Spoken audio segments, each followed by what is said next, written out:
YouTube channel पर आपको screen पर एक पार्ट दिख रहा होगा। हम आज इसी पार्ट के मॉडल को क्रिएट करना सीखेंगे एनएक्स सॉफ्टवेयर में। तो बने रहिएगा वीडियो में, देखते हैं। आपको जानकारी के लिए बता दूं कि ये जो पार्ट है सीलिंग डिजाइन का पार्ट है। जैसे हमने छत में इंटीरियर डिजाइन में जब लाइट और फैन वगैरह लगाते हैं तो वहाँ पे एक तरह से डिजाइन का या कर सकते हो डेकोरेशन का पार्ट है ये। तो डेकोरेशन का पार्ट हम आज बनाएंगे। देखते हैं क्या कमांड अप्लाई किया जा रहा है, बने रहिएगा वीडियो में। ये जो विंडो है हम पहले गिन लेंगे कितने विंडो है, 1 2 3 4 5। ये पार्ट विंडो या कट या कटआउट बोल सकते हो, इसे हमें बनाना है। तो कैसे बनेगा, शुरू करते हैं। यहाँ से लेते हैं एक न्यू पेज। यहाँ से मैं न्यू पेज ले लेता हूँ। तो हमें थोड़ी देर में न्यू पेज मिल जाता है एनएक्स एमयू ग्राफिक के अंदर। अब हम इसी न्यू पेज पे करेंगे इसको क्रिएट। इसको क्रिएट करने के लिए सबसे पहले मुझे स्केच लेना होगा। तो स्केच में जाके मैं एक प्लेन सेलेक्ट करता हूँ और इस पे मैं एक सर्कल बनाऊंगा। तो मैं यहाँ से एक 167 यानी 176 का एक सर्कल बनाया। और इसके बाद कमांड को क्लोज करके यहीं से स्केच इन्वायरमेंट में से ही हम ऑफसेट का कमांड लेंगे। और इसे मैं करूँगा 11 mm ऑफसेट। तो ये टू साइड हो रहा है तो मैं यहाँ से सिमेट्री को अनचेक करूंगा तो ये एक वन साइड जाएगा। तो वन साइड में इसे अप्लाई करता हूँ और उसके बाद फिर इसको सिलेक्ट करता हूँ और इसको इस बार 22 mm पे ऑफसेट करूंगा। तो इसे भी अंदर की तरफ करता हूँ 22 mm पे ऑफसेट और अप्लाई करता हूँ। फिर एक बार इसे सिलेक्ट करता हूँ और इस बार जो मैं करूँगा 26 mm पे मैं इसे ऑफसेट करने वाला हूँ अंदर की तरफ। तो यहाँ से मैं अंदर की तरफ 26 mm पे इसे कर दिया ऑफसेट और ओके कर देता हूँ। यहाँ से एक और मुझे स्केच क्रिएट करना होगा तो इसके लिए मुझे लाइन कमांड इस्तेमाल करना है। तो लाइन कमांड लेता हूँ और सीधे 90 पे हमने एक लाइन क्रिएट किया है। क्विक ट्रिम लेके ये एक्स्ट्रा वाले पोर्शन को मुझे ट्रिम करना है। तो मैं यहाँ से ये ट्रिम कर देता हूँ कुछ इस तरीके से। और फिर से एक बार मैं लूँगा ऑफसेट कमांड। तो ऑफसेट कमांड यहाँ से लेता हूँ और इस वाले लाइन को ऑफसेट कराऊंगा। इसको कराऊंगा 10 mm ऑफसेट टू साइड यानी सिमेट्रिक करूंगा तो दोनों साइड होगा। यहाँ से करूंगा अप्लाई। अप्लाई करने के बाद क्विक एक्सटेंड कमांड लेंगे। और ये देखो सर्कल से टच नहीं है तो इसे टच कराने के लिए क्विक एक्सटेंड अप्लाई करते हैं। जैसे क्विक एक्सटेंड में अप्लाई करता हूँ तो ये इसमें कनेक्ट हो जाएगा, ये इसमें ज्वाइंट हो जाएगा। और जो ये ऊपर जा रहा है और इसका कुछ पोर्शन तो इसे मैं कर दूंगा ट्रिम। तो यहाँ से क्विक एक्सटेंड और क्विक ट्रिम कमांड इस्तेमाल किया हमने। अब मैं इसे करूँगा क्लॉज। क्लॉज करने के बाद मैं यहाँ से पैटर्न इस्तेमाल करने वाला हूँ। इस केस के अंदर ही पैटर्न कर्व लेंगे। पैटर्न कर्व लेके ये तीनों कर्व को मैं सिलेक्ट करूंगा और यहाँ से सर्कुलर के साथ स्पेसिफाई पॉइंट यानी इस सेंटर से मैं इसे पैटर्न करूंगा। काउंट रखूंगा 5 क्योंकि मुझे 5 ही कटआउट दिखाना था, विंडो बनाना था। तो 5 के साथ मैं इसे ओके कर दूंगा। अब मैं यहाँ से करूंगा फिनिश। फिनिश करने के बाद मैं एक्सट्रूड करने वाला हूँ। तो एक्सट्रूड रीजन बाउंड्री के साथ मैं लूंगा। रीजन बाउंड्री ये वाला, ये ये ये फेस, जो जो फेस मुझे करना है उसे मैं सिलेक्ट करूंगा और 1.5 थिकनेस के साथ मैं इसको करूंगा। तो ये वाला हमने फेस को सिलेक्ट किया है। जो जो फेस मुझे क्रिएट करना था मैं उसी को ऑफसेट रीजन के साथ यहाँ से मैं सिलेक्ट करूंगा। एक जैसे हमने ये कंप्लीट कर ली सिलेक्ट। अब यहाँ से ओके कर दूंगा तो ये हमारा क्रिएट हो चुका है। अब यहाँ से मैं कर्व को हाइड कर दूंगा कुछ देर के लिए और फ्रेश स्केच क्रिएट करूंगा। तो मैं इस फेस पर जाता हूँ और इसी प्लेन पे मैं स्केच बनाऊंगा। तो हम स्केच नहीं बनाएंगे, फिर वैसे ही कुछ कमांड इस्तेमाल करने वाले हैं।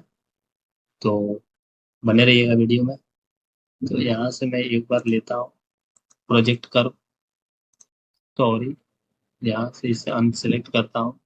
इसे प्रोजेक्ट कराऊंगा, अप्लाई करूँ। फिर यहाँ एक, सॉरी, ये कर्व हमारा पूरा नहीं हो रहा है। तो मैं यहाँ से जो स्केच हाइड किया हूँ एक बार इसे शो करा दूंगा। इससे क्या होगा, मेरा कर्व जो है वो आराम से प्रोजेक्ट हो जाएगा। अब मैं प्रोजेक्ट कर्व अप्लाई करूंगा और यहाँ से सिंगल कर दूंगा। सिंगल में ये ले लूंगा, एक ये ले लूंगा और एक ये वाला लाइन और यहाँ से कर देंगे ओके।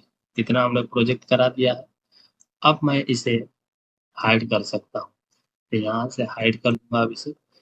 अब मैं ऑफसेट करूंगा। तो ऑफसेट के लिए ऑफसेट कर्व हम इस्तेमाल करेंगे। ऑफसेट कर्व ये रहा। इसे ऑफसेट कराना है, कितना कराना है, 3 mm। इंटर करता हूँ तो ये सिमेट्रिक हो रहा है, तो हमें सिमेट्रिक नहीं करना है, यहाँ से अप्लाई कर देना है। और उसके बाद इसे भी ऑफसेट कराऊंगा, तो इससे मैं 6 mm कराऊंगा, तो 6 mm भी इसे रिवर्स में ही रखूंगा और अप्लाई कर दूंगा। और उसके बाद फिर से एक बार इसे सेलेक्ट करता हूँ, 1.5 ऑफसेट करूंगा, इसे करूंगा सिमेट्रिक, सिमेट्रिक करता हूँ, यहाँ से अप्लाई। अब आप एक बार देखना, ये वाले को भी मुझे ऑफसेट कराना था 1.5 के साथ, तो मैंने 1.5 के साथ इसे अप्लाई कर दिया। अब ये एक्स्ट्रा वाला पोर्शन ऊपर जा रहा है, इसे ट्रिम के साथ मैं इसे कर दूंगा ट्रिम। तो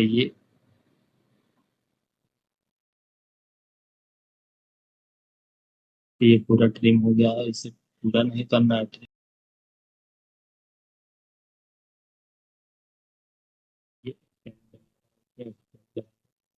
एक बार यहाँ से पीछे ले जाएंगे। अब यहाँ से मैं एक्सटेंड करने वाला हूँ, तो ये इसमें एक्सटेंड हो जाएगा।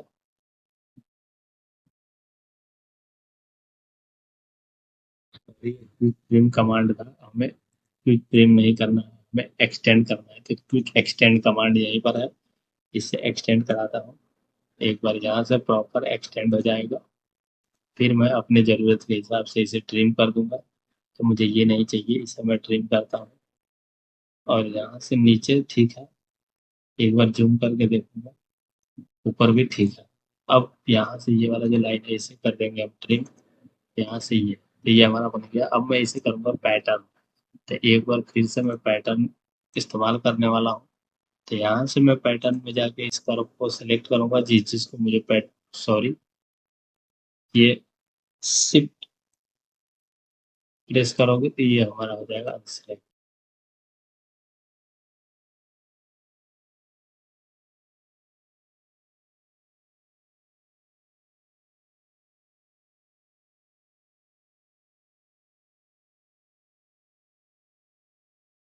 जैसे भाई पॉइंट लेता हूँ, देखते हैं हो पाए तो यही सही है। यहाँ से कुछ इस तरीके से हो रहा है, हमारा ये पूरा सर्कल नहीं क्रिएट हो रहा है, तो पूरा सर्कल हमारा बनना चाहिए। अगर पूरा नहीं बन रहा है तो समझो कि कुछ गड़बड़ है और हमारा सारा मेहनत हो जाएगा बेकार। इसे अप्लाई करता हूँ एक बार। अप्लाई मैंने क्यों कर दिया, क्योंकि यहाँ से मैं इस वाले कर्व को ही प्रोजेक्ट करा दूंगा फिर से एक बार, बस ये सबके साथ कनेक्ट हो जाए। मुझे बस इसे कनेक्ट कराना है और कुछ नहीं कराना है। ये डॉट लाइन आ रहा है, इस पेज को दो करा के और सिंगल कर्व करके इसे कर दूंगा प्रोजेक्ट। ओके, अब ये सब कनेक्ट हो गए होंगे। अब मैं यहाँ से इसे कर दूंगा फिनिश। फिनिश करने के बाद एक बार फिर से चलेंगे एक्सट्रूड में, और इसे एक्सट्रूड करूंगा, इसे 1 mm ही करूंगा एक्सट्रूड, 1 mm मैंने लिया इसे। और यहाँ से ये पट्टी बनाएंगे हम कुछ इस तरीके से। मैं यहाँ से एक्सट्रूड करता हूँ इसे, ये सबको सिलेक्ट कर लेंगे एक एक करके, कुछ इस तरीके से। फिर जूम आउट करूंगा, और ये जो रह गया है इसे भी मैं एक बार सेलेक्ट करूंगा, और फिर ये भी हम सेलेक्ट कर लेंगे रीजन बाउंड्री के साथ, और इसे कर दूंगा नम के साथ रख के अप्लाई। तो कुछ हमारा ये इस तरीके से बन चुका है। अब एक बार और अप्लाई हमें स्केच करना चाहिए था, लेकिन नहीं हो पाया। कोई बात नहीं, इस पर डबल क्लिक करता हूँ, और यहाँ आने के बाद मैं एक बार इसे करूँगा ऑफसेट, इससे अंदर की तरफ ऑफसेट करूँगा मैं 3 mm। वन साइड रहेगा, सिमेट्रिक हटा देंगे और इसे अप्लाई कर दूंगा। और यहाँ पे प्रोजेक्ट ही करा देता हूँ, आगे चल के कोई प्रॉब्लम क्रिएट करे। सॉरी, इसे इनफैर नहीं, सिंगल करेंगे और ओके कर देंगे। अब फिनिश करते हैं, तो यहाँ पे हमारा ये भी एक्सट्रूड हो जाएगा। तो इसे एक्सट्रूड कैसे करना है, ऊपर मैं 1 mm रखूंगा, लेकिन इसको नीचे की तरफ मैं 20 mm लेके जा रहा हूँ, तो -20 करके इंटर करता हूँ। तो कुछ इस तरीके से हमारा बन जाएगा। यहाँ से कर दूंगा अप्लाई। अब मैं जाऊंगा शो एंड हाइड में, शो एंड हाइड में जाकर ऑल को हाइड करूंगा, बस बॉडी को शो करते हैं। कुछ इस तरीके से हमारे सामने बॉडी बन गया है। अब मुझे इसको इसमें रिप्लेस करना होगा, तो थोड़ा सा यहाँ पे रिप्लेस कमांड इस्तेमाल करेंगे कुछ इस तरीके से। किसके साथ किसके साथ करना है, इस वाले फेस के साथ अप्लाई करूंगा, तो ये इससे कनेक्ट हो जाएगा। जो इसमें डिस्टेंस है ना, मतलब यानी डिस्टेंस नहीं कह सकते, इसे गैप कह सकते हैं। तो ये गैप को फिल करने के लिए मैं शॉर्टकट ले रहा हूँ, यहाँ से इसे रिप्लेस कर दे रहा हूँ, तो ये इस फेस में जाके मिल जा रहा है। जैसे कि हमने इस फेस को सिलेक्ट किया और यहाँ से रिप्लेस फेस में जाके किस फेस के साथ रिप्लेस करना है, इसके साथ, और यहाँ से अप्लाई कर देता हूँ। तो कुछ इस तरीके से इससे रिप्लेस हो गया है। तो मुझे फटाफट ये सब फेस को इसके साथ जोड़ने के लिए रिप्लेस कमांड का इस्तेमाल करना होगा। और कुछ ये यहाँ पे रिप्लेस फेस ले लेता हूँ मैं। एक बार ये रिप्लेस हमने किया अप्लाई। अभी और कुछ रह गया है, जैसे कि ये फेस कौन सा है, तो ये एक बार जूम कर लूँगा, जल्दी पकड़ में आ जाएगा। तो ये हमें रिप्लेस करना होगा, क्योंकि ये इससे कनेक्ट कराना है। और कनेक्ट करा के मैं स्क्वायर शेप में क्यों बनाया हूँ वो मैं आपको बताऊंगा। क्योंकि स्क्वायर शेप में बनाने का एक फायदा होता है अपना, जो कि मान लो आप किसी भी राउंड बना रहे हो या हाफ राउंड बना रहे हो, हाफ राउंड सॉरी, राउंड नहीं, हाफ राउंड अगर किसी चीज को क्रिएट करना हो, तो उसमें अगर आप स्क्वायर शेप में प्रोफाइल क्रिएट करके उस पे आधे मतलब कि डिस्टेंस, जो कि मान लो हमने 3 mm का चौड़ाई लिया है, तो इसमें 1.5 mm का अगर आपने रेडियस अप्लाई कर दिया, तो आपका हाफ राउंड बन जाएगा। मतलब दोनों एज पे अगर 1.5 mm का रेडियस आप अप्लाई करते हो, तो आपका हाफ राउंड बनेगा। उससे फायदा क्या होगा, अगर आपने राउंड बनाया और उसको बीच से स्प्लिट कर दिया, और जब भी उस फेस को ऊपर नीचे करोगे आप, मतलब उसको प्लस माइनस, तो वो डिस्टेंस मेंटेन नहीं हो पाता है। जैसे कि मान लो मैं चाहता हूँ कि मुझे इस सरफेस से इसकी जो हाइट है वो चाहिए 1 mm। अब 1 mm अगर मान लो मैं 3 का एक ट्यूब क्रिएट कर देता है, या 3 का एक मतलब कि सर्कल क्रिएट करता राउंड, और फिर उसको मैं हाफ करता, तो उसका हाइट 1.5 mm आता, पर हमें 1 mm सेट करना है। तो मैं इसीलिए मतलब इसको इस तरीके से क्रिएट किया हूँ।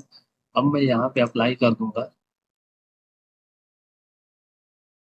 एक बार इसे इग्नाइट कर देते हैं। सबसे पहले इस बॉडी के साथ मैं इसे इग्नाइट करूंगा, सबको कर दूंगा मैं इसके साथ एक एक करके। कुछ इस तरीके से हम इसे इग्नाइट कर देते हैं। फिर इसे भी सिलेक्ट कर लेता हूँ। ये पांचों जो डंडा दे रखे हैं हमने, ये सपोर्ट के लिए दे रखे हैं। अब यहाँ से हम एज ब्लेंड अप्लाई करेंगे। तो सबसे पहले एज ब्लेंड हमारा साइड वाले पे अप्लाई हो जाएगा। अब साइड वाले पे आराम से कर देते हैं। अब उसके बाद यहाँ से अप्लाई। अब हम अंदर वाले पे करेंगे, तो अंदर वाले पे भी हमें अप्लाई करना है। तो कुछ इस तरीके से।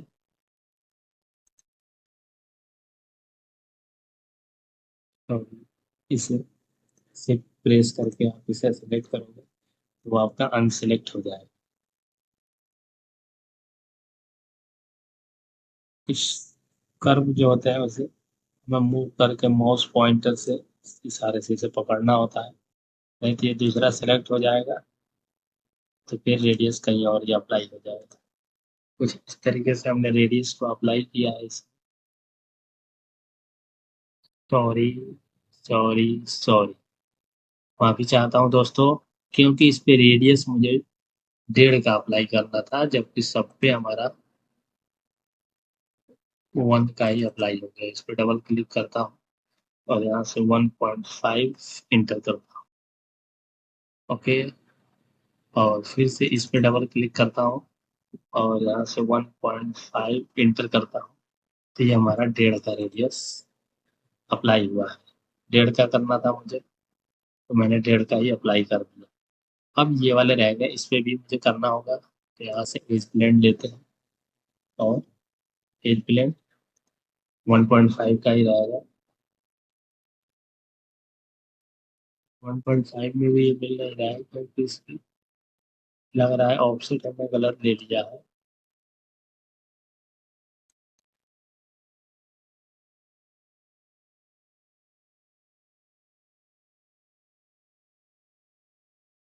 वन पॉइंट सिक्स पर आ रहा है।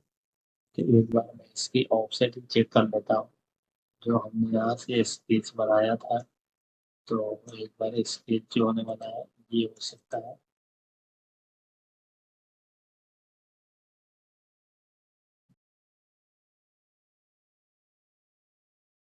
0.5 ही है, तो 1.3 होना चाहिए था। 1.5 का रेडियस अप्लाई क्यों नहीं हो रहा है? रीजन क्या हो सकता है इसमें?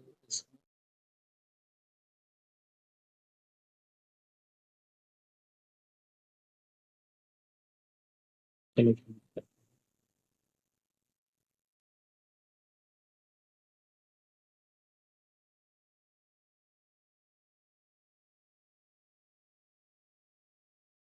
इंटर।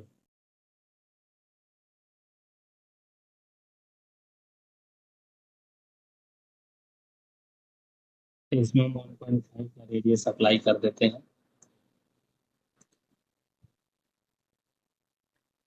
तो इसे हमें सेलेक्ट करना होगा जल्दी जल्दी, जो भी है अपना फटाफट। कुछ इस तरीके से हम सेलेक्ट करते हैं इसको, और जूम इन जूम आउट करके भी, ताकि पॉइंट जो है हमारा सही पॉइंट पकड़ में आए। और यहाँ से ओके कर देता हूँ। तो इस तरीके से हमने सबके रेडियस अप्लाई कर दिया है, और यहाँ से अब जाएंगे शो एंड हाइड में। सबको हाइड कर देंगे, बॉडी को शो कराएंगे और ओके कर देंगे। तो कुछ ये हमारा इस तरीके से बन गया है, जो हमने पार्ट आपको दिखाया था। हाँ, इसमें यार रेडियस का इशू है, आप कह सकते हो। तो ये तो हमने जो ऑफसेट किया है वहाँ पे, तो हमारा जो डायमेंशन है वो प्रॉपर आ रहा है, पर मिस्टेक कहीं ना कहीं हुआ है, जिसके वजह से यहाँ रेडियस मर्ज नहीं हो रहा है या मिल नहीं रहा है आपस में। तो कुछ ये था जो हमने इस वीडियो में कमांड इस्तेमाल किया है। मैं इसको काफ़ी सिंपल बनाने की कोशिश किया हूँ, ताकि आप लोग समझ के इस टाइप के पार्ट को कभी क्रिएट कर सके और बना सके। क्योंकि सिंपल हमने क्या किया है, हमने एक ही बार स्केच क्रिएट किया है, उसके बाद हम उसे ऑफसेट कमांड के इस्तेमाल से ही बनाने की कोशिश किया है और बनाया है। तो मैं उम्मीद करता हूँ कि इस ये वीडियो तो पूरी ट्यूटोरियल मैं नहीं कह सकता कि आपको अच्छा लगा होगा, लेकिन हाँ कुछ चीज़ें इसमें है जो आपको समझ में आया होगा। अगर आपको कुछ समझ में आया होगा तो प्लीज़ वीडियो को लाइक कीजिए, चैनल पर नए हैं तो सब्सक्राइब कीजिए, सपोर्ट कीजिए। मिलते हैं अगले ट्यूटोरियल में, तब तक के लिए नमस्कार। जय हिंद। एक बार इसका कलर चेंज कर देता हूँ। तो यहाँ से मैंने येलो कलर इसका रखा है इस तरीके से। और यहाँ से ट्रू शेडिंग में जाते हैं, थोड़ा सा अट्रैक्टिव लुक आ जाता है इसका। और यहाँ से भी आप इस थोड़ा सा यूनिकनेस बढ़ा सकते हो, या फिर अलग अलग कलर में भी इसे देख सकते हो, कुछ इस तरीके से। इसे मैं और जूम कर दूँ, तो ये हमने बनाया है पार्ट इस वीडियो में। इसलिए ये ज़्यादातर मामलों में वाइट ही रहता है। तो हमने वाइट कलर भी लिया था, लेकिन उसे हमने चेंज कर दिया जैसे ये। मिलते हैं दोस्तों। जय हिंद।